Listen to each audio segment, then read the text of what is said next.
Me, but also you. The Pharaoh fast forwards his favorite foreign film, Powder Donut. Okay, what's my line? The only line I see here on the script is get options based on your budget with the Name Your Price tool from Progressive. Oh man, that's a tongue twister, huh? I'm sorry, I'm gonna need a few more minutes. Bulbous Walrus, the Bulbous Walrus. The Name Your Price tool, only from Progressive. The owl ran afoul of the comatose coxswain. Progressive Casualty Insurance Company and affiliates. Price and coverage match limited by state law. We're going to preview the Big Ten Eastern Division from the standpoint of the professional gambler. OffshoreInsiders.com sports betting podcast.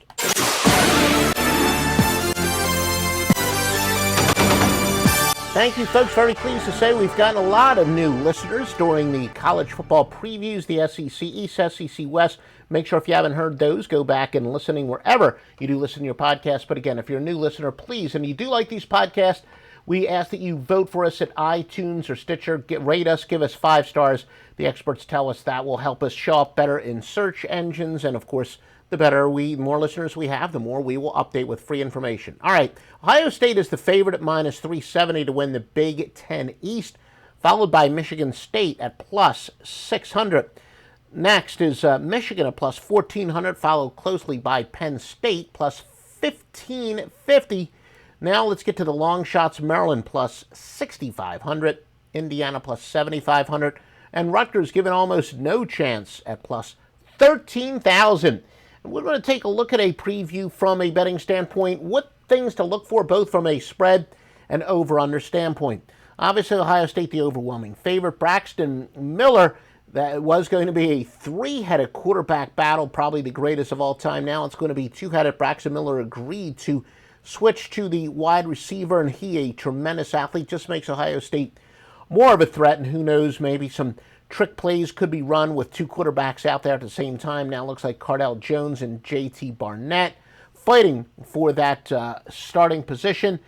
The old cliche, 2 quarterbacks equal no quarterbacks, that's complete BS. We always tell you that's more of inductive than deductive reasoning. The reason people say that when you have a quarterback battle, it is usually not because you have 2 superstar quarterbacks. It's because no one has really won it, and no one has really proven himself. That's obviously not the case here. And we saw that last year. Ohio State with 3 quarterbacks wins the national championship.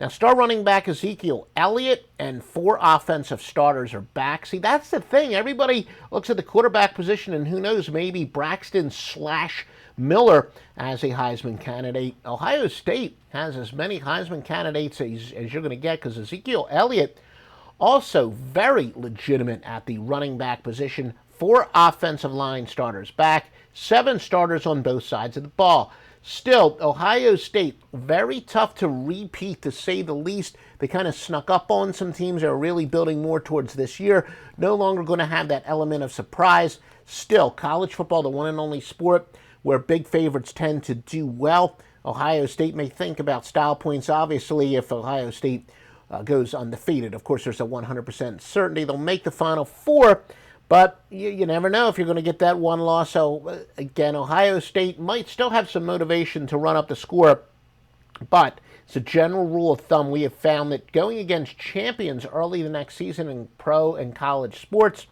is a good play. Might have a tendency to go against Ohio State early in the year. Michigan State, Connor Cook, 3rd-year starter quarterback. This is the best offensive line in the D'Antonio era. Great defensive line led by defensive lineman of the year, Shalique Calhoun. They lost 2 stars in the secondary. 24 seniors. Michigan State is a legitimate threat to Ohio State, and I think even more so. They're going to be a type of team that may have some of those motivation factors to really run up the score, but Michigan State is a legitimate threat to Ohio State. Still, from a betting standpoint, I don't really have a strong lean either way, whether they're going to be over or undervalued. Penn State, look, Christian Hackenberg, so much promise as a freshman, then really took a step back as a sophomore. Most of his supporting cast is back. The secondary is very strong. So on paper, a lot of reason for hope at Penn State, but honestly believe this is the first time from a pure motivational standpoint. I don't know if that us against them or the whole tragedy with the Jerry Sandusky. I think that is the longest any one intangible has ever really been a motivating factor for Penn State. Thought it was going to disappear last year. Then, once they had the bowl ban lifted, I think all of a sudden that just invigorated them again. And we may or may not have gotten lucky in that bowl game where they made the great comeback, but that was one of my stronger than minor bowl games because we said that Penn State truly had more reason to rally around the seniors than just about any school I can think of in recent memory. But the bottom line is I really think that us against them intangible is finally ended.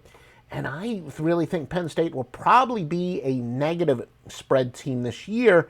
But more so than the intangibles, we're going to keep an eye on Christian Hackenberg.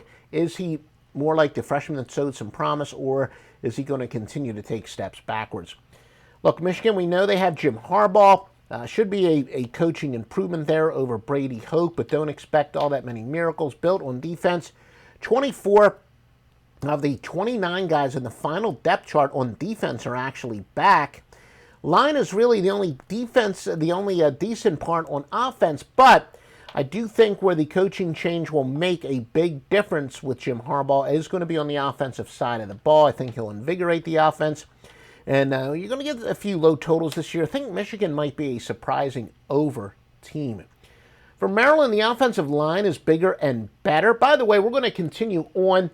Visit us at offshoreinsiders.com for your free picks. Also, take a look at Duffy Video, especially if you know anybody who wants to make a video, whether it's for a bar mitzvah, a wedding, any keepsake. Please visit duffyvideo.com. And, buy a very inexpensive video, very competitive prices, and they help support these podcasts. So visit duffyvideo.com. Maryland, as we said, they're very experienced in their front seven. So at the point of attack, they're pretty strong. They're also secondary is very good. Most of those experts that we've really consulted in the preseason publications, I think the consensus is they are a quote-unquote, tough team to get a handle on. What does that mean?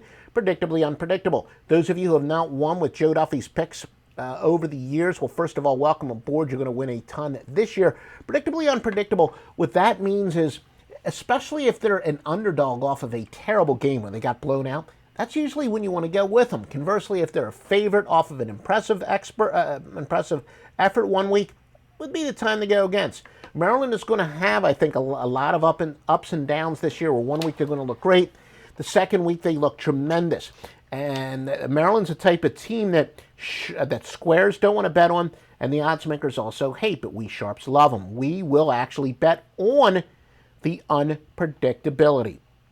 Indiana, their offensive line is improving, but they did lose their best running back in school history in Tevin Coleman. I think they're probably still going to be a go against, even though they're going to be an underdog most of the year. Rutgers, they must replace four-year starter in Gary Nova, quarterback. They lost 6 starters from the defense and allowed 180 points to the top 4 teams in the country, top 4 teams in the Big Ten. We call that a Peter Principle team. They actually played well against the so-so teams where they struggled against the elite. Probably a little bit more to continue. Keep in mind, though, that Rutgers is in the Big Ten for their second year, so I think that they're more used to playing those tougher games back-to-back. Rutgers, like most teams, when they go up in a conference, they kind of start out okay, and then they struggle a bit. I think that Rutgers could be a surprising team spread-wise, and especially against non-elite teams in the Big Ten. But, they still might get crushed by the top teams, but I think against non-elite teams, Rutgers is going to be a pretty good spread bet. All right, folks, please subscribe to us on wherever you get this. YouTube, we do a simulcast, so subscribe to us there, or iTunes, Stitcher. Best thing to do is go to Twitter at Offshore Insider. Now, please, again, it's Twitter because they limit us. Offshore Insider with no S at the end is us on Twitter, but our website is offshoreinsiders.com, www.offshoreinsiders.com. More previews coming up, including the Big Ten West. Please visit offshoreinsiders.com and Duffy Video and keep these podcasts going.